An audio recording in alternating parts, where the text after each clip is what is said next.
My name is Sarah Mitchell, and at 34 years old, I wear black robes to work every day as a district court judge in Phoenix, Arizona. Last November, during what should have been a peaceful Thanksgiving dinner at my brother's house in Scottsdale, my father stood up with his wine glass and delivered his annual toast about being grateful for his two successful children, while looking directly at my brothers Mike and Danny. What he didn't expect was for my sister Emma's new fiancé to interrupt that toast and address me as Your Honor in front of the entire family. The silence that followed changed everything between my father and me forever, but what happened in the weeks after that moment completely transformed our relationship in ways I never thought possible. Before we jump back in, tell us where you're tuning from, and if this story touches you, make sure you're subscribed, because tomorrow I've saved something extra special for you. Growing up as the middle child and only daughter in the Mitchell family meant learning very early that success in our household had specific requirements.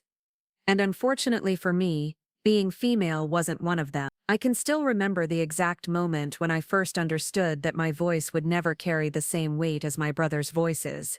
And it happened when I was just 9 years old on a crisp October evening in our suburban Denver home. Dad had spread architectural blueprints across our kitchen table after dinner, and he was explaining to Mike and Danny how foundation layouts worked for the new office building his construction company was preparing to break ground on. Mike was 11 at the time, already showing the kind of confidence that would later make him Dad's natural successor, while Danny was only 7 but hung on every word Dad said about concrete and steel beams. I'd been watching from the doorway, fascinated by the intricate lines and measurements on those blue papers, and I finally worked up the courage to approach the table and ask a question.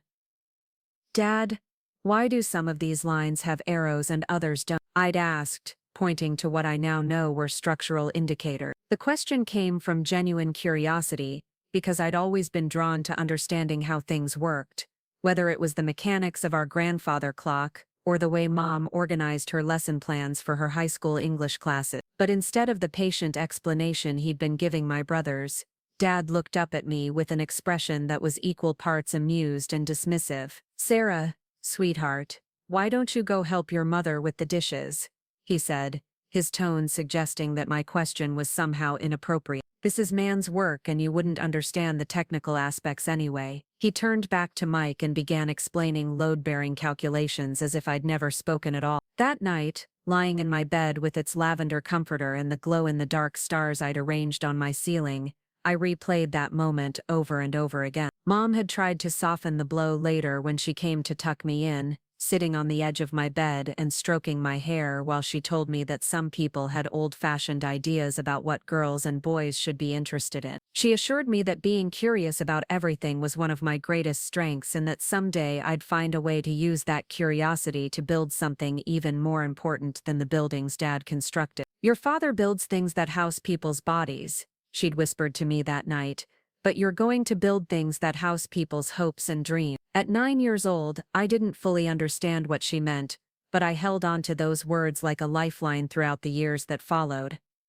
The Mitchell family hierarchy was established long before I was old enough to challenge it. Dad ruled from the head of our dinner table every night, sharing stories about job sites and client meetings, while Mom served pot roast and mashed potatoes with the kind of quiet efficiency that came from years of supporting someone else's dream. Mike, as the oldest, was naturally positioned as Dad's heir apparent, and even as a child, he carried himself with the assumption that he'd inherit not just the family business, but also the respect that came with being Robert Mitchell's son. Danny, despite being the youngest, was included in Dad's world simply by virtue of being male. While Mike absorbed lessons about project management and client relations, Danny learned about electrical work and heavy machinery operation. Both of them would spend their summer vacations working construction jobs, coming home sunburned and exhausted but glowing with Dad's approval. They'd regale us with stories about laying pipe or operating bulldozers, and Dad would nod with the kind of pride that I secretly envy. Meanwhile, I excelled in school with a determination that bordered on obsession. By 5th grade, I was reading at a high school level and had won the district spelling bee 3 years running. In middle school, I joined the debate team and discovered that I had a natural talent for constructing logical arguments and dismantling weak reasoning. My freshman year of high school, I won the state mock trial competition,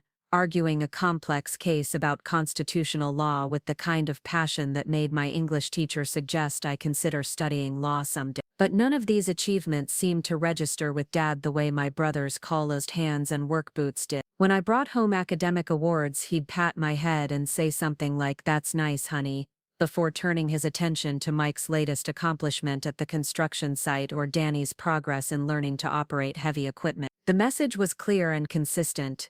Intellectual achievements were fine as hobbies, but real success meant building something tangible that people could see and touch. Mom became my refuge during those years, creating a parallel universe where my accomplishments mattered and my ambitions were not only valid but encouraged. She'd sit with me at the kitchen table after Dad and my brothers had retreated to the living room to watch football, helping me prepare for debate tournaments or discussing the books I was reading for advanced placement English. Linda Mitchell had been an exceptional student herself, earning a scholarship to the University of Colorado where she'd planned to pursue a master's degree in literature before she met Dad during her senior year. Their love story, as Mom told it to me during our quiet conversations, was one of opposites attracting. She was drawn to his determination and work ethic, while he was fascinated by her intelligence and sophisticated way of looking at the world. But after Mike was born, Dad convinced her that the family needed her at home, and she'd set aside her own academic dreams to support his business ambition. She never expressed regret about that choice, but sometimes I'd catch her staring out the window with a wistful expression that suggested she wondered what might have been. "You don't have to choose," she'd tell me whenever I worried about balancing my academic goals with Dad's expectations. "You can have both success and a family, but you have to be willing to fight for what you want. Don't let anyone convince you that your dreams are less important just because they're different." Her words became my secret motto, something I'd repeat to myself whenever Dad's dismissive comments stung more than usual. The summer before my senior year of high school, Mom was diagnosed with stage 3 breast cancer. The diagnosis came suddenly, discovered during a routine mammogram that revealed a tumor that had been growing silently for months. Dad immediately shifted into crisis management mode, organizing the best doctors and treatment plans with the same methodical approach he used for his construction project. Mike and Danny rallied around Mom with the kind of protective instinct that made me proud to be their sister despite our different relationships with Dad. I threw myself into becoming Mom's primary caregiver, driving her to chemotherapy appointments and managing her medications with the kind of detailed attention that would later serve me well in legal work. During the long hours we spent in waiting rooms and recovery periods, Mom and I had deeper conversations than we'd ever had before. She talked about her regrets and her hopes for my future with an urgency that frightened me, as if she was trying to download 34 years of wisdom into whatever time we had left together. "Promise me something," she said one afternoon as we sat in the oncology waiting room, her voice weak from the latest round of treatment. "Promise me you'll never let anyone make you feel small. You have a brilliant mind and a strong heart, and the world needs what you have to offer. Don't let anyone convince you otherwise, not even your father." I promised, not knowing that I'd have to keep that promise much sooner than either of us expected. Mom's battle lasted 8 months, during which time I maintained a 4.0 grade average while serving as her advocate with doctors and insurance companies. I learned to navigate complex medical terminology and insurance bureaucracy with the same skill I'd developed for debate arguments, and I discovered that I had a natural ability to research complicated systems and find solutions that others had missed. When Mom's primary oncologist recommended a treatment plan that seemed overly aggressive, I spent weeks researching alternative approaches and ultimately found a specialist in Denver who offered a more targeted therapy that improved her quality of life significantly. But despite all my efforts and all the medical expertise we assembled, Mom lost her battle in February of my senior year. Her funeral was held on a gray Denver morning that matched the emptiness I felt inside, and the church was packed with her former students and colleagues who remembered her as an inspiring teacher and generous friend. Dad delivered a eulogy that focused on her role as a devoted wife and mother, but he didn't mention her intelligence or her abandoned dreams, or the way she'd encouraged everyone around her to reach beyond their circumstance. After the service, as people milled around offering condolences and sharing memories, I overheard Dad talking to his older brother Uncle Frank near the back of the church. Their voices were low, but I was standing close enough to catch most of their conversation, and what I heard crystallized every fear I'd ever had about my place in the family. "At least the boys can carry on the business," Dad was saying, his voice heavy with grief, but also with a kind of practical acceptance. That's what really matters now, keeping the Mitchell name strong in the construction industry. Mike's already showing real leadership potential, and Danny's got great instincts for the technical side. Uncle Frank nodded sympathetically and asked about my plans for college, which prompted Dad's response that cut through me like a blade. Sarah's smart enough, but she's always been more interested in books than real work. She'll probably get married and have kids, which is fine, but it's not like she could ever run a construction company anyway. Thank God I've got the boys to build a legacy with. He said it matter-of-factly as if discussing the weather without any awareness that his only daughter was standing 10 feet away absorbing every word. I managed to maintain my composure through the rest of the funeral reception, accepting sympathy and making appropriate responses to people's kind words about Mom. But inside I felt something hardening that had been soft before, a protective shell forming around the part of me that had always hoped for Dad's approval. If he couldn't see my potential even after watching me handle Mom's medical crisis with maturity and competence that impressed everyone else, then he never would. That night, alone in my room surrounded by condolence cards and the lingering scent of funeral flowers, I made a decision that would shape the rest of my relationship with my father. I would stop trying to earn his respect through accomplishments that he'd never value, and instead focus on building the kind of life that would make Mom proud. I would pursue law school with the same determination Dad had shown in building his business, and I would prove that intellectual work could be just as challenging and important as physical labor. The validation I needed would have to come from somewhere other than the head of the Mitchell dinner table, and I was finally ready to accept that reality. What I didn't know then was that sometimes the validation we need most comes from the most unexpected sources, and that 20 years later a complete stranger would hold up a mirror that would force Dad to see everything he'd been missing about the daughter who'd been right in front of him all along. 3 months after Mom's funeral, I received my acceptance letter to the University of Colorado Law School along with a full academic scholarship that would cover tuition, books, and living expenses. The scholarship was competitive, awarded to only 5 students statewide based on academic achievement, leadership potential, and community service. When I showed the letter to Dad, his response was typical of the pattern I'd come to expect. "That's great, sweetheart," he said, barely glancing at the official letterhead before turning back to the construction contracts he was reviewing at the kitchen table.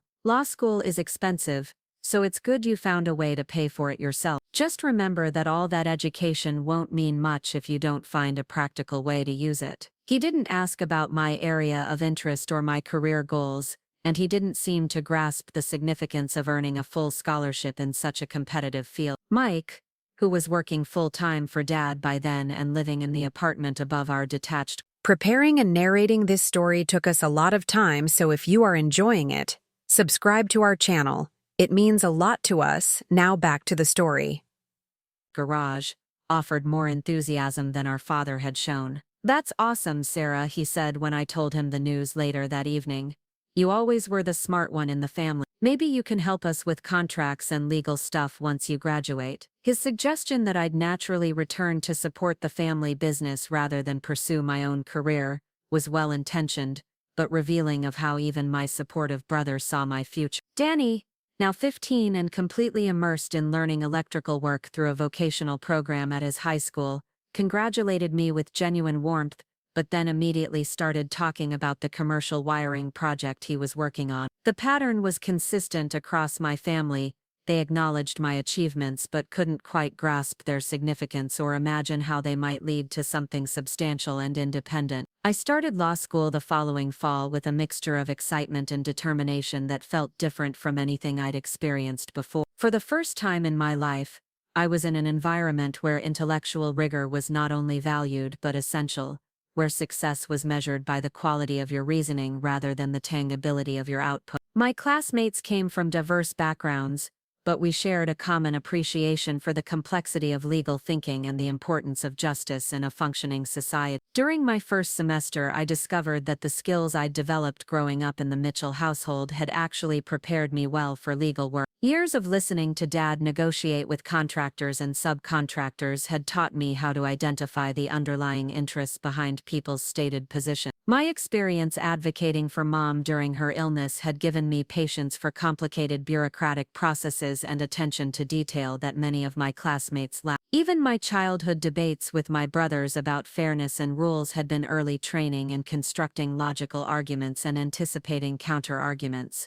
But perhaps most importantly, law school gave me a framework for understanding why my instinctive sense of justice mattered. When I read about constitutional protections for individual rights, I thought about all the times I'd felt voiceless in family discussions. When I studied employment discrimination law, I recognized the subtle ways that women's contributions are minimized in male-dominated industries. When I learned about due process and equal protection, I understood that the fairness I'd always craved wasn't just personal sensitivity but a fundamental principle of American democracy. Professor Janet Rodriguez, who taught my constitutional law course, became an unexpected mentor during my second year. She was a former prosecutor who'd been appointed to the federal bench before returning to teaching, and she recognized something in my class participation that reminded her of her own journey. After I'd presented a particularly detailed analysis of a Fourth Amendment case, she asked me to stay after class for a conversation that would change my perspective on my own potential. "You have an instinct for this work that can't be taught,"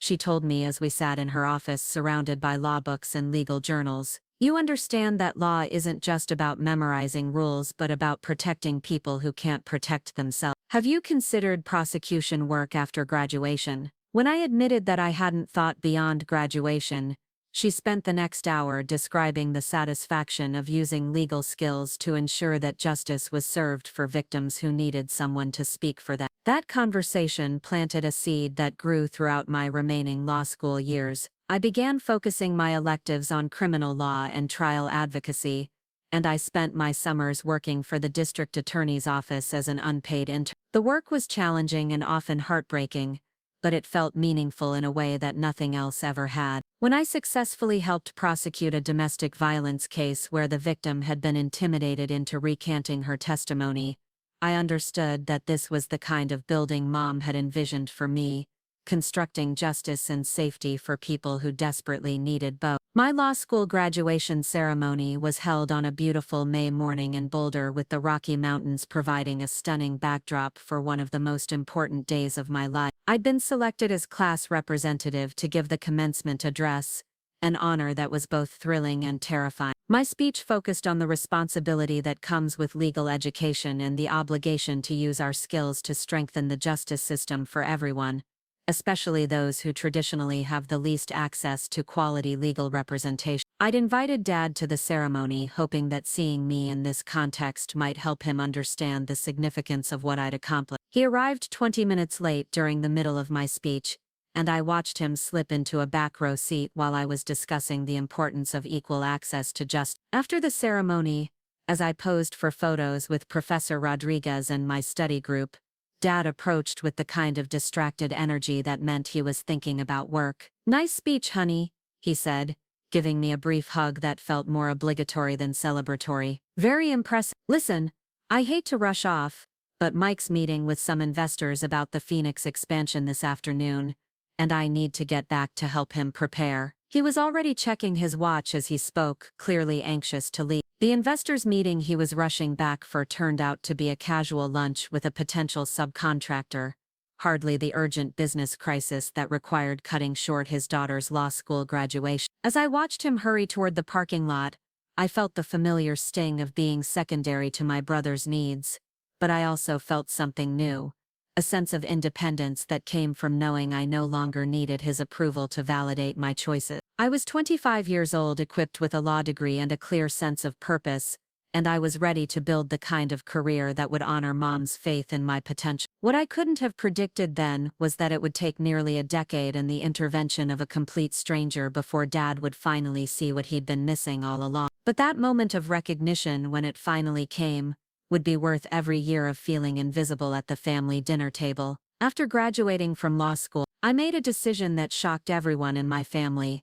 I declined Dad's standing offer to handle legal work for Mitchell Construction and instead accepted a position as an assistant district attorney in Denver with a starting salary of $45,000 a year. My brothers were already earning nearly twice that amount working for Dad, and the financial disparity wasn't lost on anyone around our dinner table during my first visit home after starting the job. I don't understand why you'd want to work for the government when you could have a real career with us, Dad said, cutting into his steak with more force than necessary. District attorneys are just politicians in disguise, and you'll never make decent money prosecuting criminals who'll be back on the street in 6 months anyway. His assessment of my chosen profession was delivered with the same dismissive tone he'd used throughout my childhood, but now it stung differently because I was finally doing work that felt genuinely important. Mike tried to soften Dad's criticism with his characteristic diplomacy. What Dad means is that we could really use your legal expertise to help expand the business. We're looking at projects in 3 new states, and having our own lawyer would save us thousands in consultation fees. His suggestion was well-intentioned, but it revealed his assumption that my legal education was primarily valuable as a support function for the family business, rather than as the foundation for my own independent career. Danny, now 22 and working as Mitchell Construction's lead electrical contractor, offered his perspective with the blunt honesty that had always characterized our relationship. I think it's cool that Sarah wants to put bad guys in jail, but couldn't you do that part-time and still help us with contracts and stuff? It seems like you're making things harder than they need to be. His confusion about why I'd choose challenging, lower-paid work over the security of the family business was genuine, and it illustrated how differently we viewed the concept of meaningful work. The conversation that night established a pattern that would persist for the next several years. Dad would ask perfunctory questions about my job using phrases like "your government work" or "that prosecuting thing you do," in a tone that suggested he was humoring a temporary phase rather than acknowledging a legitimate career. When I mentioned challenging cases or courtroom victories, his responses were consistently lukewarm. "That's nice, honey," or "sounds complicated," before quickly shifting the conversation to construction projects and business developments that he considered more substantial. My first major case as a prosecutor involved a complex embezzlement scheme, where a nonprofit director had stolen over $200,000 intended for homeless veterans' service. The investigation required months of financial analysis, witness interviews, and careful coordination with federal agencies, and the trial lasted 3 weeks. When I finally secured a conviction that resulted in full restitution for the veterans organization, I was featured on the front page of the Denver Post's Metro section, and received commendations from both the district attorney and the veterans advocacy group. I brought the newspaper clipping to the next family dinner, hoping that seeing my name in print associated with such an important case might help Dad understand the significance of prosecution work. He glanced at the article for perhaps 30 seconds before setting it aside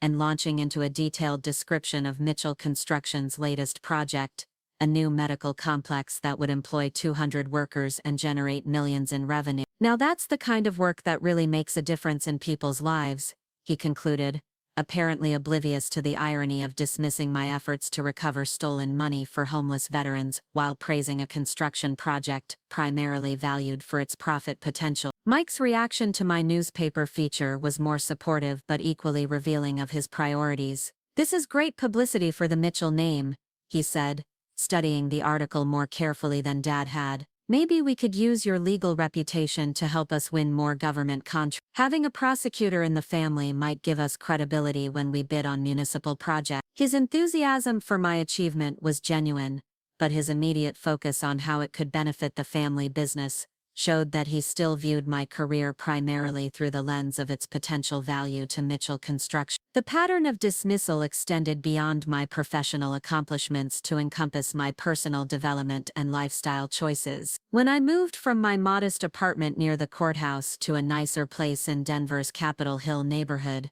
Dad's response was characteristically deflating. "Must be nice to spend money on fancy rent when you could be building equity in a real house," he said, despite the fact that my new apartment cost less than what Mike spent on his truck payment. The implication was clear: my financial decisions were frivolous because they weren't oriented toward traditional markers of success like homeownership and family establishment. When I started dating Tom Bradley, a fellow prosecutor who shared my passion for criminal justice reform, Dad's assessment was predictably cynical. "Another government lawyer," he observed when I brought Tom to a family barbecue. "I suppose you'll have plenty to talk about, but you won't be able to afford much beyond talk. His comment was made within earshot of Tom, who handled the slight with more grace than I would have managed, but the message was unmistakable. Dad viewed my romantic choices as additional evidence of my impractical approach to life. The most painful aspect of Dad's dismissive attitude was how it seemed to influence my brother's perceptions of my career and accomplishments. Mike and Danny had always been protective of me in personal situations, quick to defend me against outside criticism or unfair treatment. But when it came to my professional life, they gradually adopted Dad's perspective that my work was admirable but ultimately less substantial than theirs. During family conversations about future plans or significant decisions, they would defer to Dad's opinions and seek his approval in ways that made it clear they considered his construction experience more relevant than any insights I might offer based on my legal training. This dynamic became particularly evident during my third year as a prosecutor, when I was promoted to handle felony cases and assigned to the unit that prosecuted white-collar crime. The promotion came with a substantial salary increase and recognition as one of the most promising young prosecutors in the office, but my family's response was characteristically muted. Dad acknowledged the promotion with a brief congratulations before immediately asking Mike about his progress on a shopping center project. Danny seemed genuinely pleased for me but then spent the rest of dinner describing his latest electrical installation with the kind of detailed enthusiasm that Dad reserved for construction talk. The contrast between my family's lukewarm responses and the recognition I received from my professional colleagues was stark and painful. My supervising attorney, Rebecca Martinez, had become both a mentor and a friend, and she often expressed amazement at my family's apparent indifference to my rapid advancement in such a competitive field. "Your father doesn't understand what you've accomplished," she told me after I mentioned Dad's dismissive reaction to my felony promotion. "Most prosecutors spend 5 years working misdemeanors before they're trusted with major cases. You're handling million-dollar fraud cases at 28, and that's extraordinary by any standard." Rebecca's validation meant more to me than she probably realized, because it came from someone who understood the complexity and importance of prosecution work. She'd spent 15 years building her own career in criminal justice, working her way up from public defender to prosecutor to supervision, and she recognized the dedication and skill required to succeed in our field. When she praised my legal writing or courtroom presence, I felt the kind of pride that I'd always hoped to earn from Dad but had learned to find elsewhere.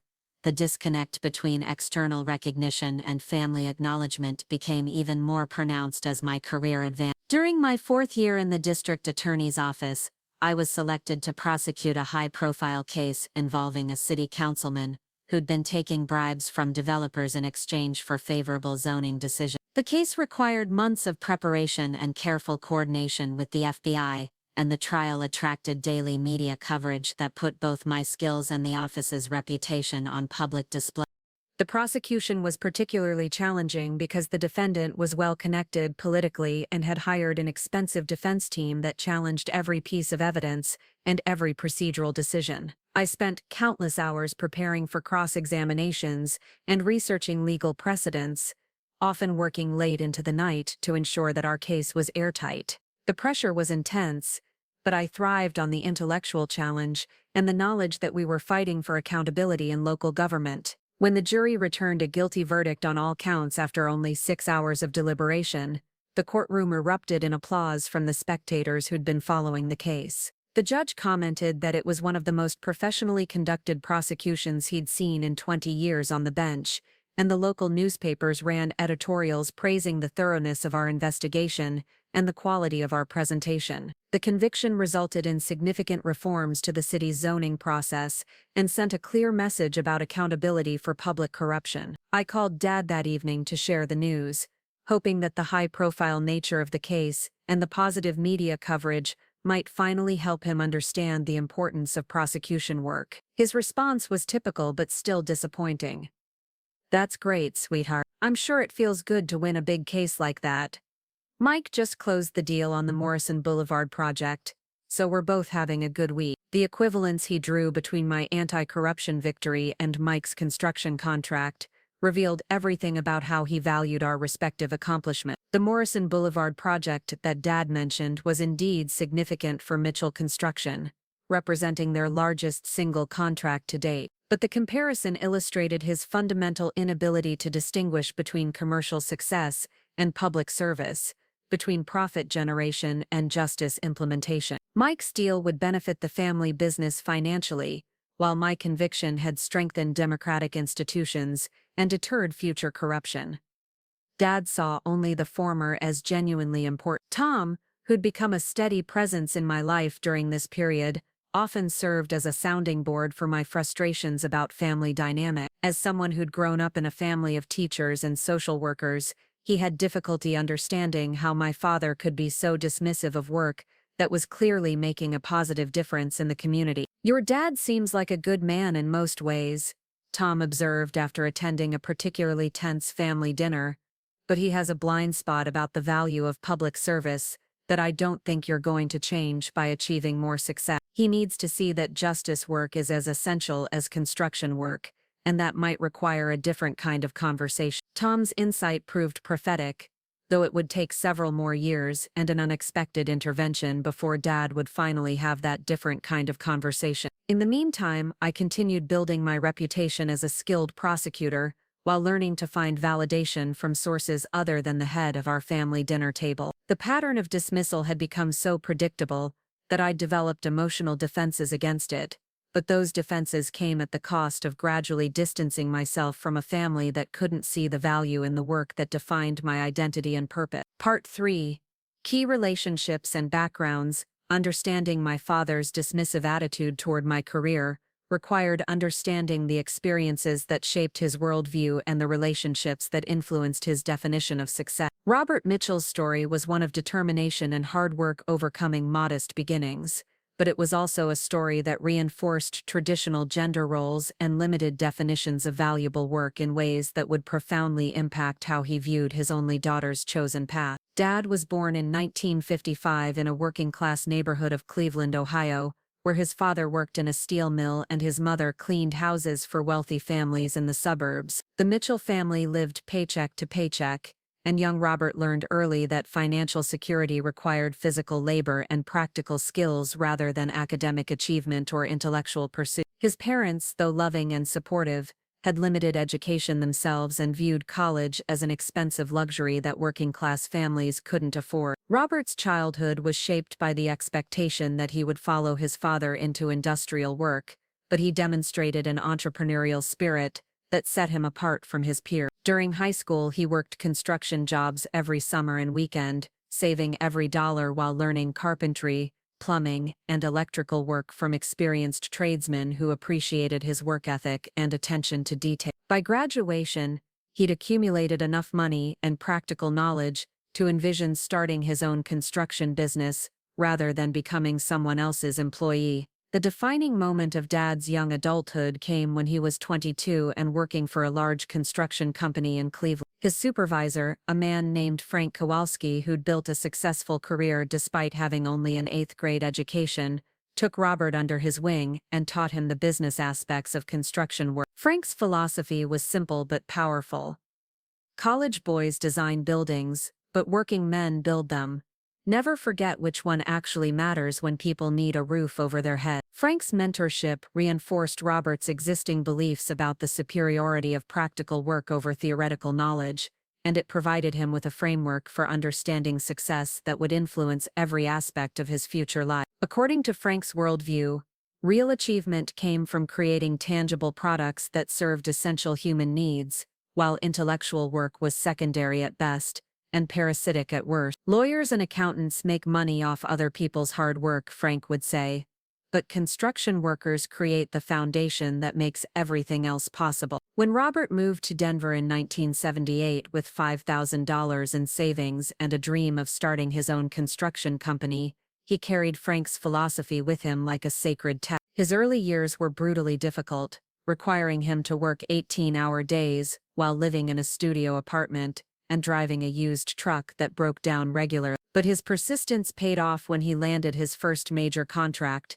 renovating a warehouse complex for a growing distribution company that needed reliable, affordable construction services. The success of that first major project led to others, and within 5 years, Mitchell Construction had grown from a one-man operation to a company employing 30 workers and handling multiple projects simultaneously. Dad's business philosophy was built on Frank Kowalski's teachings: deliver quality work on time and under budget, treat employees fairly but maintain clear authority, and never forget that construction work is essential to community development in ways that other professions simply aren't. It was during this period of rapid business growth that Dad met my mother, Linda Walsh, at a community college continuing education class where he was studying business management, and she was taking courses in American literature. The attraction between them was immediate but complicated by their vastly different backgrounds and perspectives on success and fulfillment. Linda had grown up in a middle-class family that valued education and cultural sophistication,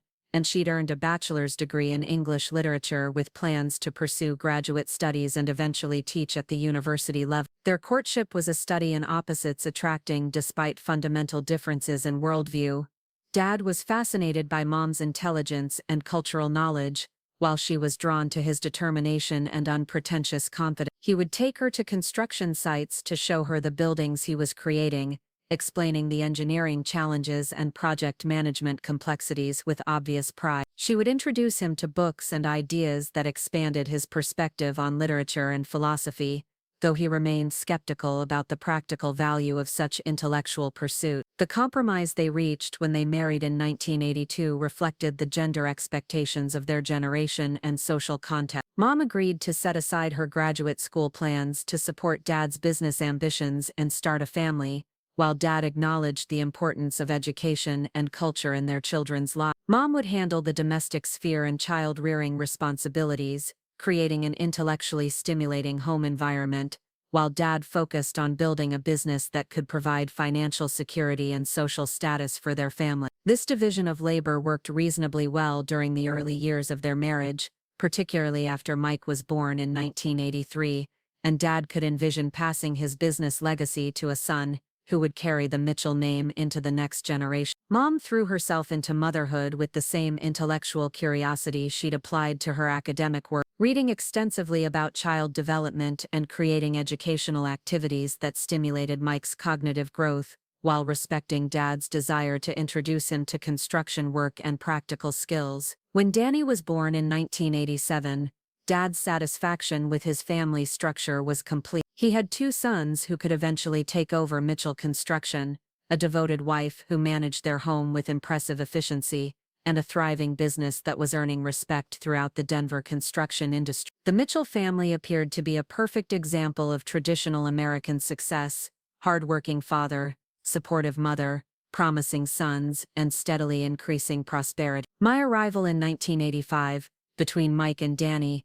disrupted this neat family narrative in ways that Dad struggled to accommodate. While he loved me unconditionally as his daughter, my gender prevented him from envisioning me as part of his business legacy in the same way he imagined Mike and Danny contributing to Mitchell Construction's future. His experience with women in professional contexts was limited to secretaries and bookkeepers who provided support functions, and he had no framework for understanding how a daughter might build an independent career that was equally valuable to the family business. Mom's influence on my intellectual development created additional complexity in Dad's understanding of my potential and appropriate role in the family. While he appreciated her intelligence and cultural sophistication in their personal relationship, he struggled to envision similar qualities in his daughter translating into professional success, rather than enhanced domestic capability. When I demonstrated academic talent and intellectual curiosity, he interpreted these traits as preparation for becoming an educated wife and mother rather than as indicators of potential career achievement. The tension between Mom's encouragement of my ambitions and Dad's traditional expectations created an ongoing source of family conflict that was rarely addressed directly but consistently influenced family dynamics. Mom would praise my academic achievements and encourage me to pursue challenging coursework, while Dad would emphasize the importance of practical skills and social relationships that would serve me well in traditional female roles. Their different visions for my future reflected broader cultural conflicts about women's changing roles in American society during the Mom's death when I was 17 removed the primary advocate for my intellectual development and career ambitions, leaving Dad as the dominant influence on family expectations and value. Without her moderating presence, His dismissive attitude toward my achievements became more pronounced, and my brothers gradually absorbed his perspective that construction work was inherently more valuable than intellectual pursuit. The family dynamic shifted toward reinforcing traditional gender roles and practical definitions of success that left little room for appreciating my academic accomplishments or professional goals. Dad's relationship with my brothers during this period illustrated his capacity for pride and enthusiasm when their achievements aligned with his values and expectations. He attended every one of Mike's high school football games, even when Mike rarely played, and he spent countless hours teaching both boys the technical aspects of construction work with patience and detailed attention that I envied. When Mike expressed interest in business management and Danny showed aptitude for electrical work, Dad's responses were immediately supportive and encouraging in ways that my academic successes never inspired. The contrast between Dad's reactions to my brother's modest achievements and his indifference to my substantial accomplishments became a defining feature of our family relationships during my high school and college years. When Mike was accepted to Colorado State University with average grades and no scholarship support, Dad celebrated with a family dinner at our nicest restaurant and talked proudly about his son's college plan. When I earned a full academic scholarship to law school, his response was a brief congratulation followed by practical concerns about the financial burden of advanced education. This pattern of differential treatment wasn't malicious or consciously discriminatory, but it reflected Dad's deep-seated beliefs about gender roles and the relative value of different types of work. In his worldview, shaped by Frank Kowalski's teachings and reinforced by decades of success in a male-dominated industry,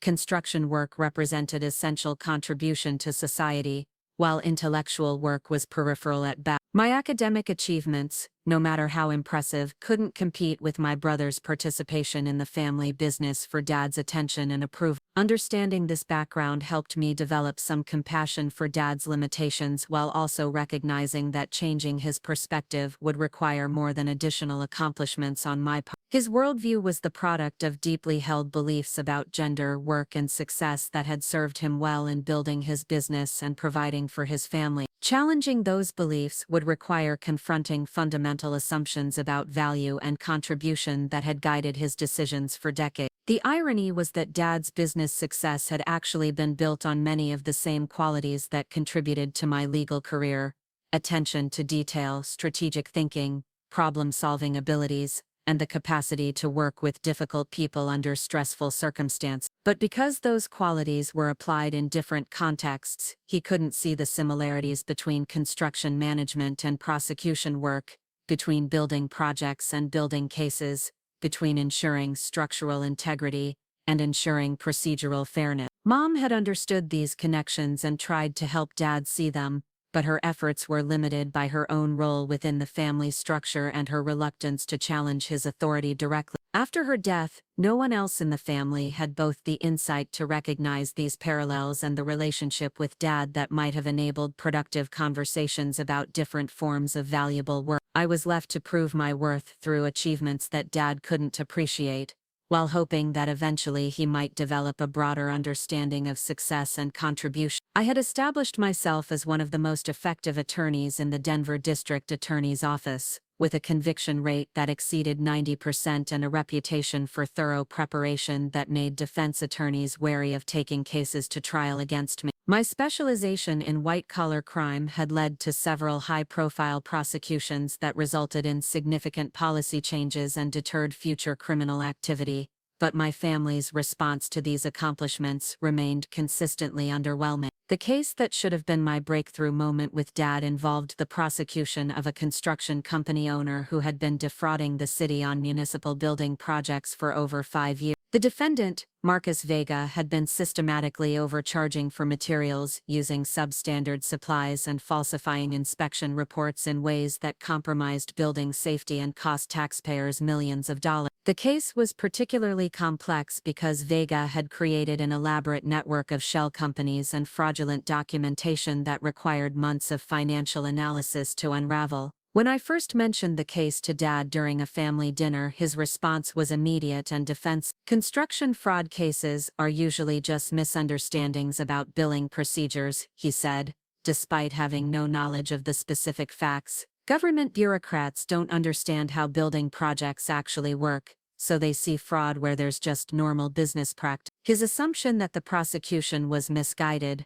based solely on the fact that it involved a construction company, revealed how his professional identity influenced his perception of my work. As the case progressed and the evidence of Vega's criminal activity became overwhelming, I hoped that sharing some of the details might help Dad understand the seriousness of the fraud and the importance of holding corrupt contractors accountable. I explained how Vega had used inferior concrete in school construction projects, potentially endangering children's safety, and how his fraudulent billing had diverted money that could have funded additional public works projects. But instead of expressing outrage at Vega's criminal behavior, Dad seemed more concerned about the impact on the construction industry's reputation. One bad apple doesn't mean all contractors are criminals, he said when I described the scope of Vega's fraud scheme. This kind of prosecution just makes it harder for honest construction companies to win government contracts, because bureaucrats become paranoid about every billing detail. His sympathy for the challenges facing construction companies was understandable given his professional background, but his inability to acknowledge the importance of prosecuting actual criminal behavior was frustrating and revealing. The trial lasted 4 weeks and attracted significant media attention because of the amounts involved and the public safety implications of using substandard materials in school buildings. I spent countless hours preparing witnesses, analyzing financial records, and developing presentation strategies that would help the jury understand the complex financial schemes that Vega had used to conceal his fraud. The case required expertise in construction practices, financial analysis, and legal procedure that demonstrated the intellectual complexity of prosecution work. When the jury returned guilty verdicts on all counts after 2 days of deliberation, the judge praised the thoroughness of our investigation and the clarity of our presentation. The conviction resulted in a 12-year prison sentence for Vega and full restitution to the city, which used the recovered funds to repair the defective construction work and implement stronger oversight procedures for future projects. The case was featured prominently in local newspapers and legal journals as an example of effective white-collar crime prosecution. I brought newspaper clippings of the coverage to the next family dinner, hoping that seeing my name associated with such a significant case might help Dad understand the importance and complexity of my work. He glanced at the articles briefly before pushing them aside with a dismissive gesture. "I'm glad you got the bad guy," he said, "but cases like this just make it harder for legitimate contractors to do business with the city. Now they'll have so much red tape and oversight that honest companies will avoid government contracts altogether." His response was deeply hurtful because it focused on the inconvenience to contractors, rather than the justice achieved for taxpayers and the safety improvements for school children. Dad seemed incapable of acknowledging that prosecuting criminal behavior strengthened, rather than weakened, legitimate business practice, and he couldn't see that my work was actually protecting honest contractors like himself from unfair competition by criminals who gained advantages through fraud. Mike's reaction to my prosecution victory was more supportive, but equally limited in its understanding of the case's significance. "That's awesome that you won such a big case," he said, examining the newspaper photos of me leaving the courthouse. "This kind of publicity is great for the Mitchell name. Maybe we should mention your law enforcement connections when we bid on city projects." His immediate focus on how my success might benefit the family business showed that he still viewed my career primarily as a potential asset to Mitchell Construction, rather than as an independent achievement worthy of respect. Danny, now 26 and Mitchell Construction's lead electrical contractor, offered congratulations that seemed more genuine but revealed his confusion about the nature of prosecution work. "So this guy was stealing money from construction projects?" he asked, trying to understand the case details. "How did you figure out what he was doing if you don't know anything about construction?" His question illustrated his assumption that effective prosecution required technical expertise in the defendant's field, rather than legal skills in evidence analysis and case presentation. The pattern of family responses to my professional achievements had become so predictable that I'd developed strategies for managing my emotional reactions, but the Vega case represented a particularly painful example of Dad's inability to acknowledge my capability. Here was a case that directly related to his industry, where I'd used legal skills to protect the integrity of construction contracting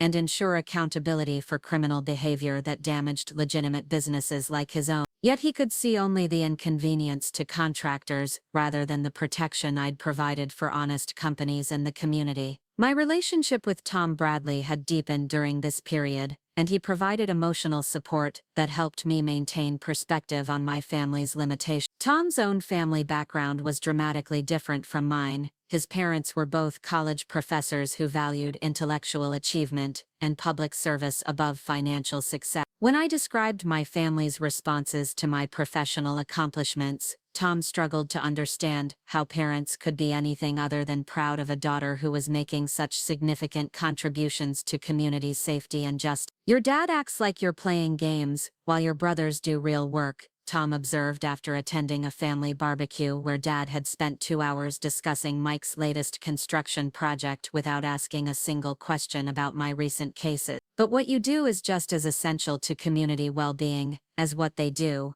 Maybe more essential because without a functioning justice system, none of the other economic activity mattered." His perspective was validating but also highlighted the gulf between my family's values and the recognition I found in my professional and personal relationships outside the Mitchell household. The contrast between external recognition and family indifference became even more pronounced when I was selected to receive the Colorado Young Prosecutors Association's annual award for excellence in white-collar crime prosecution. The award recognized my conviction rate, my innovative use of financial analysis in complex cases, and my mentorship of newer prosecutors learning to handle sophisticated fraud investigations. The ceremony was held at the Brown Palace Hotel in downtown Denver, with an audience that included judges, senior prosecutors, defense attorneys, and law enforcement officials who understood the significance of the recognition. I invited my entire family to attend the awards ceremony, hoping that seeing me honored by my professional peers might help them understand the respect I'd earned in the legal community. Dad initially agreed to attend but canceled at the last minute,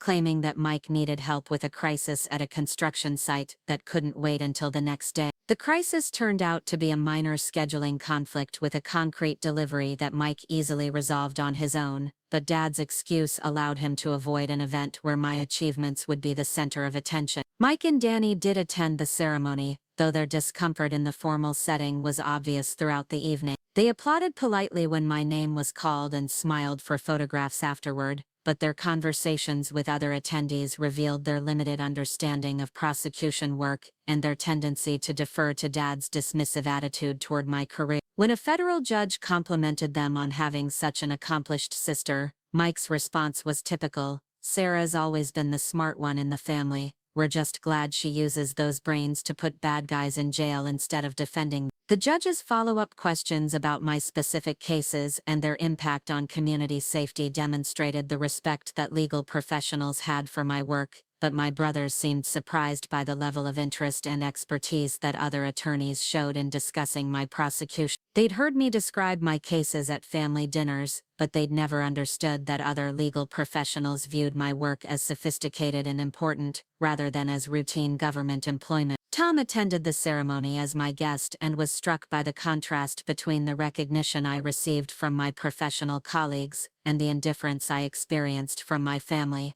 "Everyone here understands what you've accomplished," he said as we drove home after the reception. "The judges, the other prosecutors, even the defense attorneys respect your work and recognize your expertise. Your family's inability to see your value says more about their limitations than about your achievement." His observation was accurate, but didn't ease the pain of Dad's absence from such an important moment in my career. I'd hoped that seeing me honored by respected members of the legal community might help him understand that prosecution work required the same kind of expertise, dedication, and skill that he valued in construction management. Instead, his decision to prioritize a minor work issue over my professional recognition reinforced the message that my achievements would never be important enough to merit his attention. The awards ceremony marked a turning point in my relationship with my family's expectations and approval. I realized that no amount of professional success would change Dad's fundamental perception of my career, and that continuing to seek his validation was preventing me from fully embracing the satisfaction and recognition I found in my work. I began to focus more deliberately on building relationships with colleagues and mentors who understood the value of my contributions, while gradually reducing my emotional investment in my family's opinions about my professional choices. This shift in perspective was liberating but also lonely, because it meant accepting that the approval I'd always hoped to earn from Dad was simply not available. The family dinner conversations would continue to center on construction projects and business developments, while my legal victories and professional growth remained peripheral topics that received polite acknowledgement but no genuine interest or understanding. I was building a successful career that was making a meaningful difference in my community, but I was doing it without the support and recognition of the people whose opinions had once mattered most to me. Part 5. 3 defining moments. While the pattern of dismissal had been consistent throughout my childhood and early career, 3 specific incidents stood out as particularly painful examples of how my family's inability to value my achievements shaped our relationships and my own sense of self-worth. These moments crystallized the deeper issues underlying our family dynamics and demonstrated the profound disconnect between my actual accomplishments and my father's perception of my contributions to the world. The first defining moment occurred when I was 15 years old and had just won the Colorado High School Mock Trial State Championship, competing against teams from over 200 schools across the state.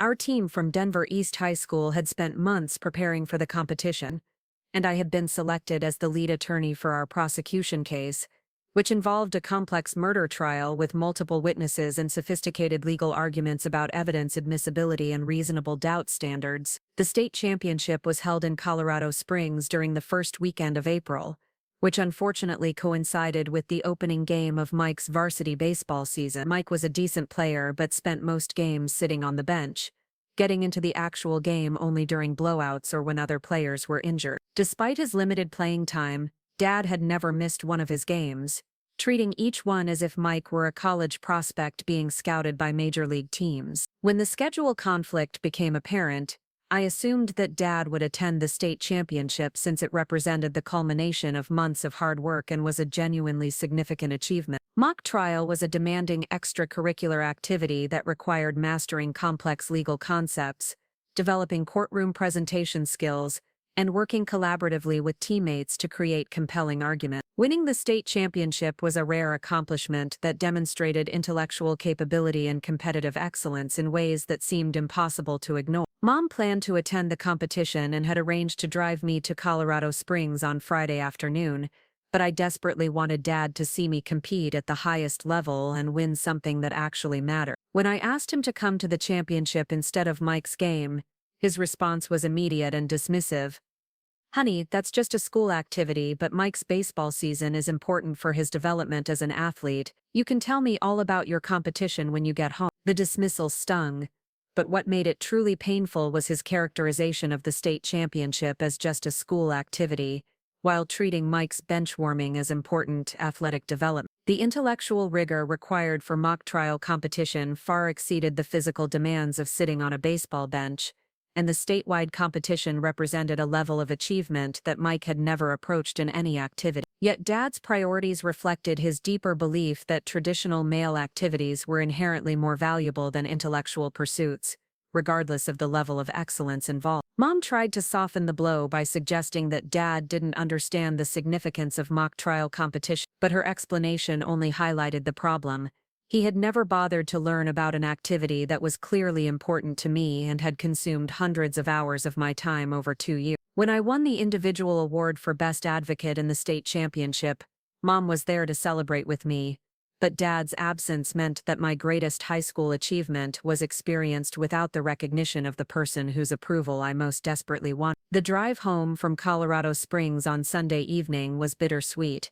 Mom was effusive in her praise for my performance and kept talking about how proud she was of my poise and intelligence under pressure. But I couldn't stop thinking about Dad sitting in the stands of a baseball game, watching Mike warm the bench while I was winning a state championship 2 hours away. When we arrived home, Dad asked perfunctorily about the competition but immediately launched into a detailed recap of Mike's game, which had been a routine victory where Mike never left the bench. The second defining moment came 18 months later, during the aftermath of Mom's death, when I overheard a conversation that confirmed my worst fears about my place in Dad's vision for the family's future. Mom's funeral had been emotionally devastating, but it had also been a celebration of her life that highlighted her intelligence, kindness, and positive influence on everyone who knew her. Teachers, students, neighbors, and friends shared stories about how Mom had encouraged their goals and supported their dreams, creating a picture of a woman who had touched many lives through her generosity and wisdom. After the funeral service, family and friends gathered at our house for a reception that Mom would have organized with characteristic grace and attention to detail. Dad moved through the crowd accepting condolences and sharing memories, but I could see that he was struggling to maintain his composure while managing the practical aspects of hosting dozens of people. Mike and Danny stayed close to him, offering support and handling logistics in ways that demonstrated their maturity and family loyalty. I was helping to serve food and coordinate with neighbors who had brought casseroles and desserts when I noticed Dad and Uncle Frank standing near the back patio door, speaking in low voices that suggested they were discussing something private and important. Uncle Frank was Dad's older brother and closest confidant, and their conversations often involved family business matters and long-term planning decisions. I was clearing plates from a nearby table when their voices became audible, and what I heard changed my understanding of my role in Dad's expectations forever. "The boys are going to be your salvation through this," Uncle Frank was saying, his hand on Dad's shoulder in a gesture of brotherly support. "Mike's already showing real leadership potential in the business, and Danny's got those technical skills that are so hard to find these days. At least you know the Mitchell name will continue strong in the construction industry, and that's what Linda would have wanted most." Dad nodded slowly, his grief evident but mixed with something that looked like relief. "That's exactly what I keep telling myself," Dad replied, his voice heavy but determined.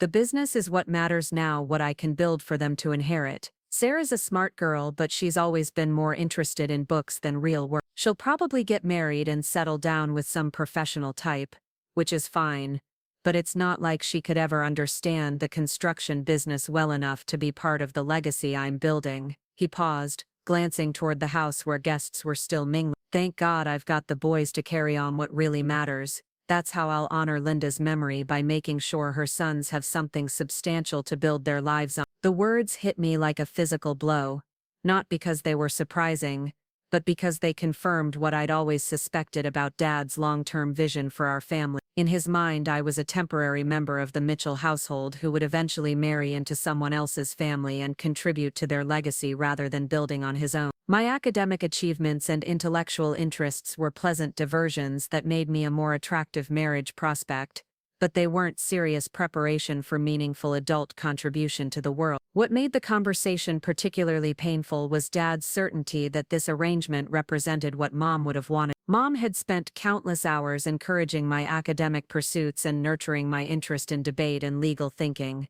often telling me that I had the potential to change the world through the power of words and ideas. She'd never suggested that my gender should limit my professional ambitions, or that marriage should supersede career development. Dad's confident assertion that he was honoring her memory by focusing exclusively on my brother's professional development revealed how little he'd understood about her hopes for my future. I managed to finish clearing the table and escape to my bedroom before the tears came, but the conversation had fundamentally altered my understanding of my place in the family structure. Dad wasn't simply indifferent to my achievements. He had actively excluded me from his vision of the family's future because my gender made me irrelevant to his conception of legacy and continuity. The Mitchell Construction Company would pass to Mike and Danny because they were sons, while I would eventually become someone else's responsibility and contribute to another family's success. The third defining moment occurred during my law school graduation ceremony 4 years later,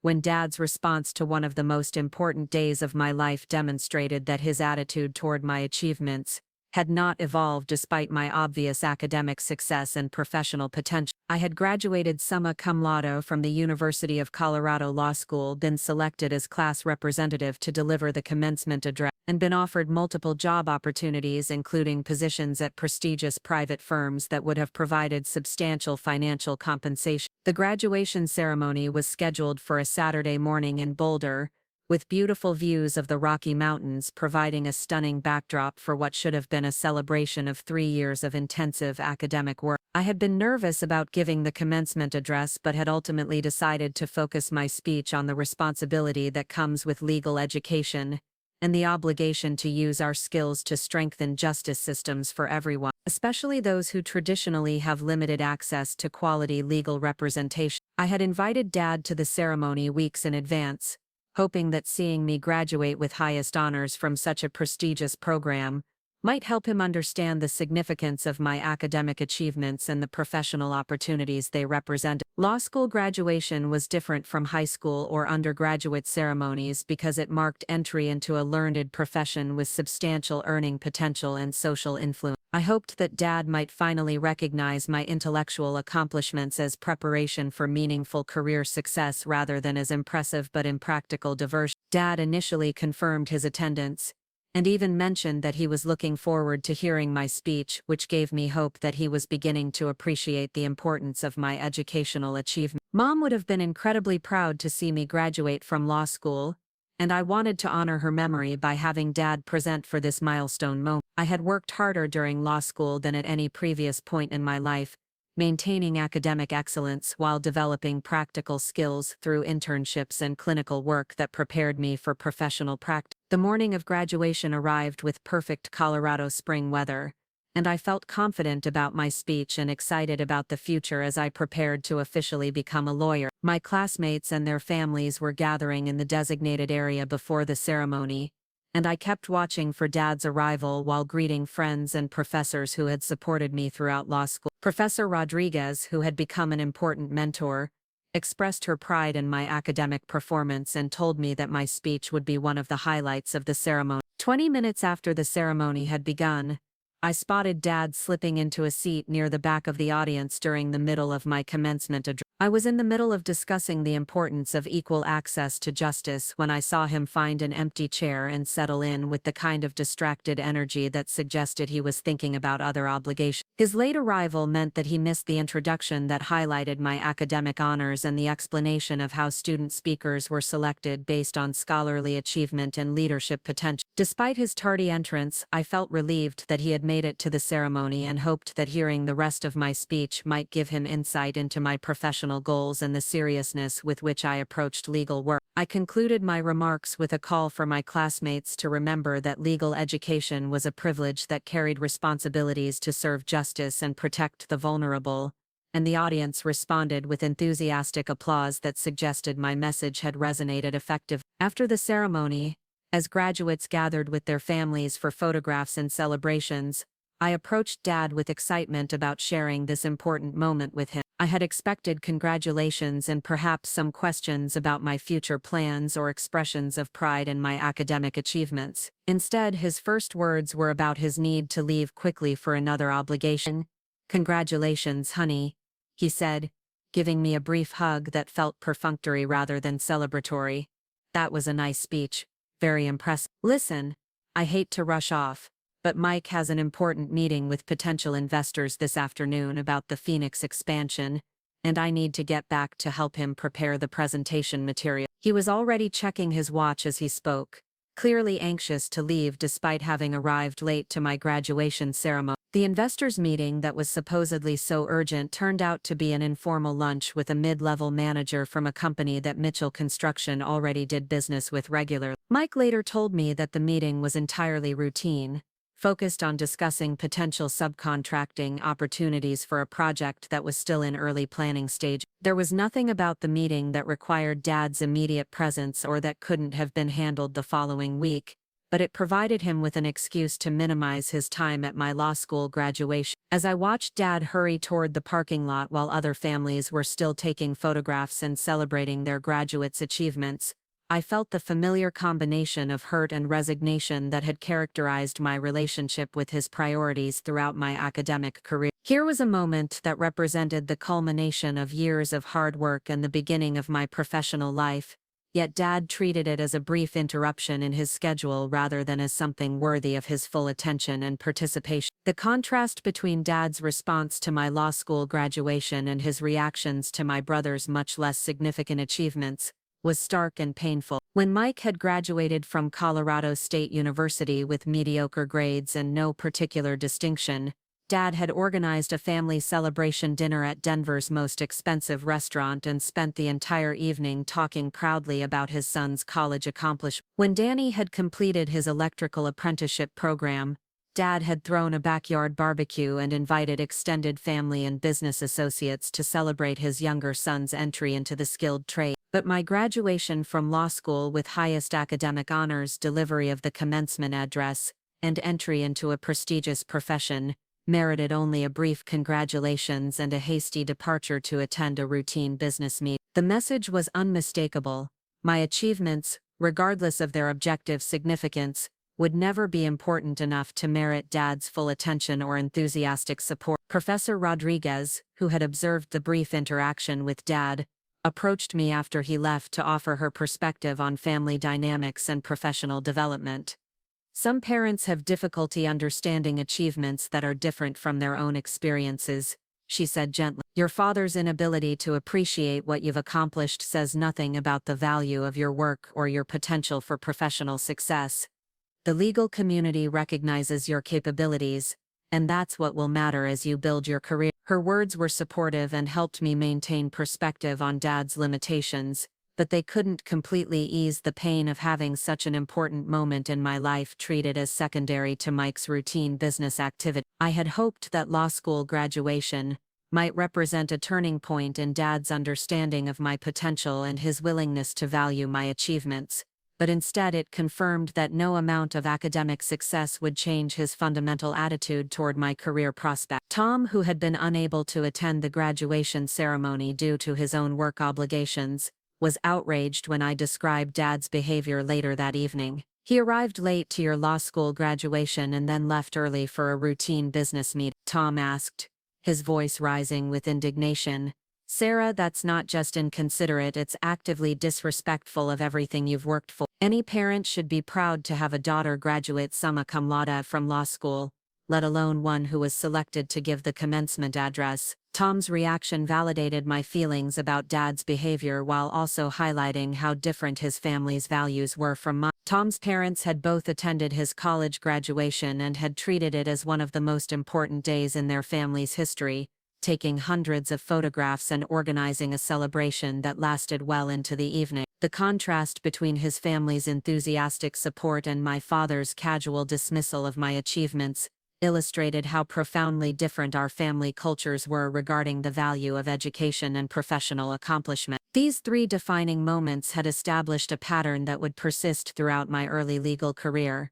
Dad would acknowledge my achievements with brief, polite responses before quickly shifting attention to my brother's activities or his business concerns. My academic honors, professional recognitions, and career advancement would receive the same treatment as childhood participation trophies, pleasant but ultimately insignificant compared to the serious business of construction work and family legacy building. The cumulative effect of these experiences was to teach me that seeking Dad's approval or recognition was both futile and emotionally damaging. I began to develop psychological defenses that protected me from the pain of his dismissiveness, while also limiting my emotional investment in family relationships. I learned to find validation from professors, colleagues, and friends who understood the value of my work, while gradually reducing my expectations for meaningful support from the person whose opinion had once mattered most to me. This emotional distancing was necessary for my psychological well-being, but it also meant that I was building my professional identity without the foundation of family support that many of my colleagues took for granted. I was succeeding academically and professionally despite rather than because of my family environment, which required additional emotional energy and resilience that sometimes left me feeling isolated and exhausted. The irony was that Dad's construction business had actually prepared me well for legal work in ways that he never recognized or appreciated. Project management skills, attention to detail, deadline management, client relations, and problem-solving under pressure were all capabilities that I had observed him demonstrating throughout my childhood. If he had been able to see the connections between construction management and legal practice, he might have understood that my career choice represented an application of many of the same skills he valued in his own work. But Dad's narrow definition of valuable work prevented him from recognizing these similarities, and his traditional gender expectations made it difficult for him to envision his daughter succeeding in any professional context. The combination of these limitations meant that my achievements would remain invisible to him until an outside perspective forced him to confront the reality of what I had accomplished. That moment of recognition was still years away, but when it finally came, it would transform our relationship in ways that neither of us could have anticipated. Years passed, and I threw myself into building a legal career that would have made Mom proud, even if it remained largely invisible to the rest of my family. After declining Dad's offer to work for Mitchell Construction, I spent 7 years in the Denver District Attorney's Office, working my way up from misdemeanor cases to complex felony prosecutions that required months of preparation and courtroom expertise that few attorneys ever develop. My conviction rate consistently exceeded 90%, and I had earned a reputation among defense attorneys as someone who prepared so thoroughly that taking cases to trial against me was usually futile. The transition from prosecutor to judge happened more quickly than anyone expected, including myself. When Judge Patricia Valdez announced her retirement from the district court bench in Phoenix, the Judicial Nominating Committee was tasked with finding a replacement who could handle the demanding caseload of one of Arizona's busiest courtrooms. My name was suggested by Rebecca Martinez, my former supervisor, who had moved to Phoenix and was now serving as Chief Deputy District Attorney for Maricopa County. The application process was rigorous and intimidating, requiring extensive documentation of my legal experience, judicial philosophy, and community involvement. I had to submit writing samples, undergo background investigations, and participate in interviews with legal professionals, community leaders, and sitting judges who would evaluate my qualifications for the bench. At 31, I was younger than most judicial candidates, but my prosecution experience and academic credentials made me a serious contender for the appointment. When the call came, informing me that I had been selected as the new district court judge for Division 12 in Phoenix, I was sitting in my Denver apartment reviewing case files and preparing for another routine day of plea negotiations and trial preparation. The voice on the phone belonged to James Morrison, the chief judge of the Maricopa County Superior Court, and his formal tone initially made me think I was receiving bad news about my application. "Mitchell," he said, "I'm calling to inform you that the Judicial Nominating Committee has unanimously recommended your appointment to fill Judge Valdez's seat. The governor has accepted our recommendation, and we'd like you to begin your service as soon as you can relocate to Phoenix and complete the transition process." The words seemed surreal, and I found myself asking him to repeat the information to make sure I had understood correctly. Becoming a judge at 31 made me the youngest person ever appointed to the district court bench in Arizona history, a distinction that would generate media attention and professional scrutiny for months to come. The appointment required me to leave behind the prosecution career I had built in Denver and relocate to a city where I knew very few people, but it represented the kind of professional opportunity that comes along once in a lifetime. The swearing-in ceremony was held at the Maricopa County Superior Court building in downtown Phoenix, with an audience that included judges, attorneys, law enforcement officials, and community leaders who wanted to witness this historic appointment. I had invited my entire family to attend, hoping that seeing me take the judicial oath might finally help them understand the significance of my career and the respect I had earned in the legal community. Dad's response to the invitation was characteristically lukewarm. "That's quite an honor, sweetheart," he said when I called to share the news. "A judge at your age is really something. I'm not sure I can make it to Phoenix for the ceremony because we're in the middle of the Morrison project, but I'll try to work something out. His tone suggested that attending my judicial swearing-in was roughly equivalent to attending a distant cousin's wedding. Nice if convenient, but not worth significant inconvenience. Mike and Danny were more enthusiastic about the appointment, though their understanding of what it meant was limited by their unfamiliarity with the legal profession. "So you'll be like the judges on TV?" Danny asked when I tried to explain the responsibilities of a district court judge. "That's pretty cool, Sarah. Do you get to bang a gavel and everything?" His questions were well-intentioned but revealed how little my family understood about the judicial system or the qualifications required for appointment to the bench. The ceremony itself was everything I had hoped it would be: dignified, meaningful, and attended by people who understood the importance of judicial service in maintaining the rule of law. Chief Judge Morrison administered the oath of office while I placed my hand on Mom's Bible, which I had brought from Denver specifically for this moment. When he pronounced me, the Honorable Sarah Mitchell, I felt a surge of pride and accomplishment that was unlike anything I had experienced during my prosecution career. Dad did not attend the ceremony. At the last minute, he called to explain that a concrete delivery crisis at the Morrison project required his immediate attention and made travel to Phoenix impossible. The crisis, I later learned from Mike, involved a scheduling mix-up that was resolved with a simple phone call, but it provided Dad with an excuse to avoid an event where my professional achievements would be the center of attention. My brothers attended the ceremony and brought their wives, though their discomfort in the formal courthouse setting was obvious throughout the proceedings. They applauded when I took the oath and smiled for photographs afterward, but their conversations with other attendees revealed their limited understanding of judicial work and their tendency to view my appointment as an interesting family oddity rather than a significant professional accomplishment. The most meaningful moment of the ceremony came when Chief Judge Morrison introduced me to the assembled crowd and described my qualifications for the position. He mentioned my prosecution record, my academic achievements, and my commitment to fairness and justice in ways that demonstrated the respect I had earned among legal professionals. Hearing my accomplishments described by someone of his stature, in front of an audience that included some of Arizona's most respected attorneys and judges, provided validation that my family had never offered. After the ceremony at the reception held in the courthouse's ceremonial courtroom, I was approached by numerous attorneys,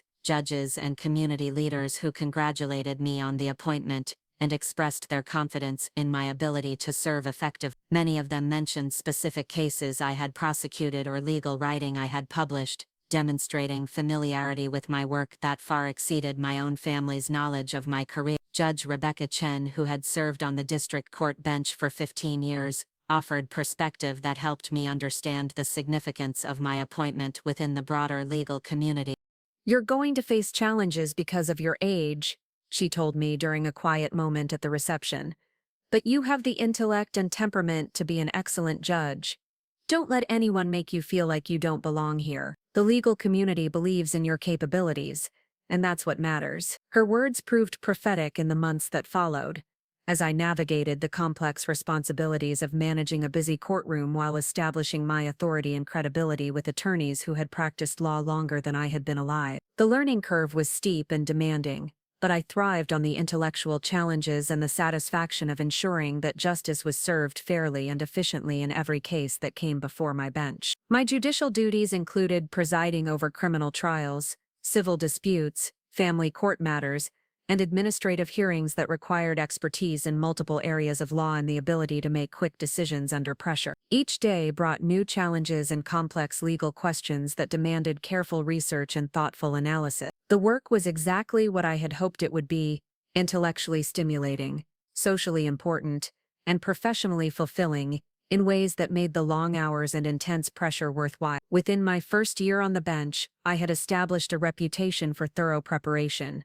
fair treatment of all parties, and efficiently managed courtroom proceedings that respected everyone's time while ensuring due process. My written opinions were cited by appellate courts and legal journals as examples of clear reasoning and appropriate application of legal precedent. The Arizona Bar Association featured me in their magazine as a rising star of the judiciary, highlighting my innovative approach to case management and my commitment to access to justice. Despite these professional recognitions and the respect I had earned from colleagues throughout the legal community, My family's understanding of my work remained superficial and their interest in my achievements continued to be perfunctory. When I mentioned being featured in the Bar Association magazine, Dad's response was his standard, "That's nice, honey," before immediately changing the subject to discuss Danny's latest electrical project. When appellate courts cited my opinions in their decisions, Mike congratulated me but then asked whether the publicity might help Mitchell Construction win more government contracts. The pattern had become so predictable that I stopped expecting meaningful recognition from my family and focused instead on building professional relationships with colleagues who understood the significance of judicial work. I joined professional organizations, attended continuing education conferences, and developed mentoring relationships with newer attorneys who appreciated guidance from someone who had successfully navigated the transition from practice to the bench. My personal life during this period centered around Tom, who had followed me to Phoenix and taken a position with the Maricopa County Attorney's Office. Our relationship had deepened through shared professional experiences and mutual support during career transitions that required us both to prove ourselves in new environments. Tom understood the demands of legal work and the satisfaction that came from serving the public through the justice system, which made him an ideal partner for someone whose family struggled to appreciate her career choices. We had been together for 4 years when Tom proposed during a quiet evening at home, presenting me with a ring that had belonged to his grandmother and asking me to build a life with someone who would always value my intelligence and professional accomplishment. His proposal speech included a promise that he would never ask me to choose between career and family, and that he would support my judicial service as long as I found it fulfilling and meaningful. Planning our wedding brought my family dynamics into sharp focus once again, as Dad seemed more interested in the guest list and venue selection than in celebrating my engagement to someone who genuinely appreciated my achievement. When Tom and I decided to have a small ceremony focused on close friends and family rather than a large traditional wedding, Dad's response was typical, "Whatever makes you happy, sweetheart. But don't you think you should invite more people from the construction industry? It might be good for business connections." The wedding took place in a small ceremony at a resort in Sedona, with red rock formations providing a stunning backdrop for vows that emphasized partnership, mutual respect, and shared commitment to serving others through our professional work. Dad attended and smiled for photographs, but his conversations with Tom's family revealed the gulf between our family's values and priorities. Tom's parents, both college professors, were fascinated by my judicial work and asked detailed questions about case management and legal reasoning, while Dad seemed more comfortable discussing the resort's construction and the challenges of building in desert environments. The contrast between the two families' responses to my career was stark and sometimes painful, but it also highlighted how much I had grown beyond needing my father's approval to feel successful and fulfilled. Tom's family embraced me as someone whose work was inherently valuable and important, while my family continued to view my achievements as pleasant surprises rather than predictable outcomes of capability and hard work. After the wedding, Tom and I settled into married life in Phoenix with the kind of partnership that allowed both of us to pursue demanding careers while supporting each other through professional challenges and personal growth. He understood the emotional toll of my family's continued indifference to my achievements, and he provided perspective that helped me maintain focus on the work that brought me satisfaction rather than the recognition that remained elusive. 3 years into my judicial service, an opportunity arose that would ultimately lead to the moment of recognition I had stopped expecting from my family. Emma, my younger sister who had remained close to me despite the family dynamics that had driven me away from Denver, called to tell me about her engagement to Kevin Walsh, a corporate attorney she had met through mutual friends in the legal community. Emma had always been different from Mike and Danny in her willingness to challenge Dad's assumptions and her appreciation for my academic and professional achievement. She was 8 years younger than me and had grown up observing the family dynamics that had shaped my relationship with Dad, which gave her insight into the unfairness of how my accomplishments were received compared to our brother's much less significant achievement. "Kevin's really excited to meet you," Emma told me during one of our regular phone conversations. "I've told him about your judicial appointment and some of your cases, and he's actually familiar with your work from law journals and legal publications. He says you have a reputation in the corporate law community for fair and intelligent handling of complex business disputes." Her comment surprised me because I hadn't realized that my judicial opinions were being read and discussed by attorneys outside of Arizona, but it also pleased me that someone in my family was finally dating someone who understood and appreciated the significance of my career. Kevin's familiarity with my professional reputation suggested that he would bring a different perspective to family gatherings and might help my relatives understand that my work was respected by knowledgeable professionals. Emma's wedding was planned for the spring, but she wanted to introduce Kevin to the family during Thanksgiving dinner at Mike's new house in Scottsdale. Mike had recently purchased an impressive home in an upscale neighborhood that showcased his success as project manager for Mitchell Construction's Arizona expansion, and the house was perfect for hosting large family gatherings with its open floor plan and mountain view. The invitation to Thanksgiving dinner came with Emma's enthusiastic description of Kevin's legal background and her hope that having another attorney in the family would create more interesting dinner conversation. She was particularly excited about the prospect of Kevin and me discussing legal issues and judicial work, since she had always felt that my professional achievements deserved more recognition and appreciation from our family. I accepted the invitation with mixed feelings, knowing that family gatherings typically involved lengthy discussions of construction projects and business developments, while my judicial work received polite but superficial acknowledgement. But Emma's happiness about her engagement and her obvious pride in Kevin's legal career made me hopeful that this dinner might be different from the usual family dynamic. Tom and I flew to Phoenix from our brief vacation in San Diego, where we had been attending a legal conference focused on judicial administration and case management innovation. The conference had been professionally stimulating and personally satisfying, as I had been selected to present a paper on efficient courtroom management techniques that had been well received by judges from across the country. The positive response to my presentation reminded me that my work was valued and respected by people who understood its complexity and importance. The drive to Mike's house took us through neighborhoods that showcased the rapid development transforming the Phoenix metropolitan area, with new construction projects and infrastructure improvements that reflected the region's economic. Many of these projects had been completed by Mitchell Construction, and I knew that Dad was proud of the company's expansion into new markets and their reputation for quality work delivered on schedule and within budget. Mike's house was impressive by any standard, with architectural details and landscaping that demonstrated both good taste and substantial financial success. The interior was decorated for the holiday with arrangements that reflected Emma's artistic sensibilities and attention to detail, creating an atmosphere that was both elegant and welcoming for what promised to be a memorable family gathering. Dad arrived early and was already holding court in the living room when Tom and I entered, discussing Mitchell Construction's latest projects with the enthusiasm and expertise that had built his business reputation over decades of successful operation. Mike and Danny flanked him on the sectional sofa, contributing observations and updates about their respective roles in the company's continued expansion into new markets and service areas. The conversation was familiar and predictable, covering topics that had dominated family gatherings for as long as I could remember: construction contracts, project timelines, material costs, labor management, and client relationships that required careful attention to detail and strategic thinking. Dad's passion for his work was evident in every comment, and his pride in Mike and Danny's contributions to the company's success was unmistakable. Emma and Kevin arrived together, and I was immediately struck by Kevin's professional demeanor and obvious intelligence as he introduced himself to family members with the kind of confidence that suggested success in his chosen field. He was tall and lean with graying hair that indicated he was probably in his early 40s, and his conversation style demonstrated both legal training and genuine interest in getting to know Emma's family.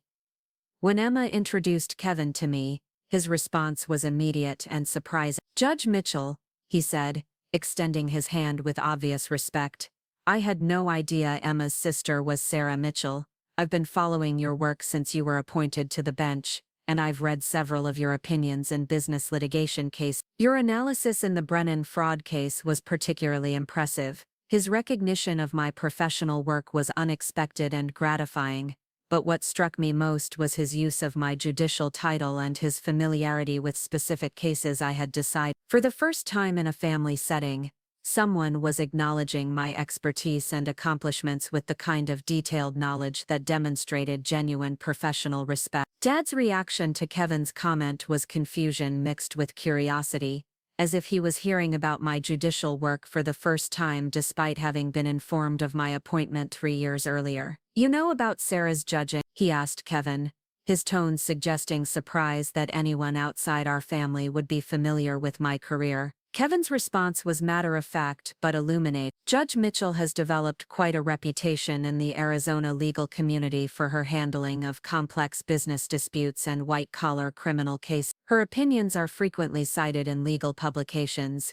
and several of my colleagues have appeared before her bench and speak very highly of her fairness and legal reasoning." The conversation that followed was unlike any discussion of my work that had ever occurred at a family gathering, as Kevin described specific aspects of judicial administration and case management that demonstrated sophisticated understanding of what my job actually involved. He asked thoughtful questions about sentencing guidelines, appellate procedures, and courtroom technology that showed genuine interest in my professional responsibilities rather than polite curiosity. For the first time in my adult life, someone at a family dinner was treating my career as inherently interesting and important, rather than as a pleasant oddity that deserved brief acknowledgement before moving on to more substantial topics. Kevin's questions and comments revealed that he understood the intellectual demands of judicial work and respected the skills required to manage complex cases effectively. Dad listened to this conversation with growing amazement,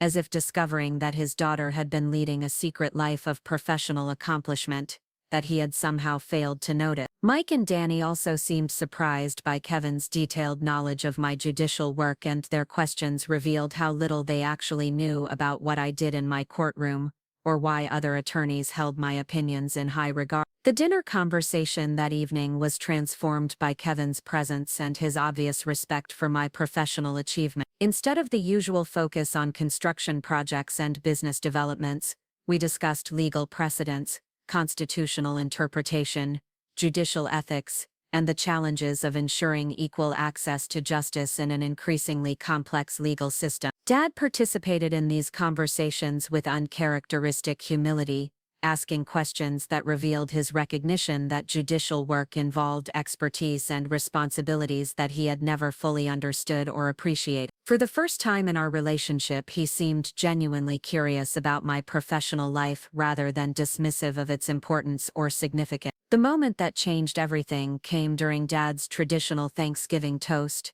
when he stood with his wine glass and began what I expected to be his usual expression of gratitude for family and business success. But instead of the familiar focus on Mike and Danny's contributions to Mitchell Construction, his words took an unexpected turn that revealed how much the evening's conversations had affected his understanding of my accomplishment. "I'm thankful for many things this year," Dad began, looking around the table at family members and guests who represented different aspects of his life and legacy. "But I'm especially grateful for my 3 children, who have all built careers that make meaningful contributions to their communities and bring honor to the Mitchell name." The inclusion of me in his expression of pride was unprecedented and moving, but what followed was even more significant. "I've learned tonight that I haven't given my daughter Sarah the recognition she deserves for becoming one of Arizona's most respected judges. Kevin has helped me understand that judicial work requires the same kind of expertise and dedication that I've always valued in construction,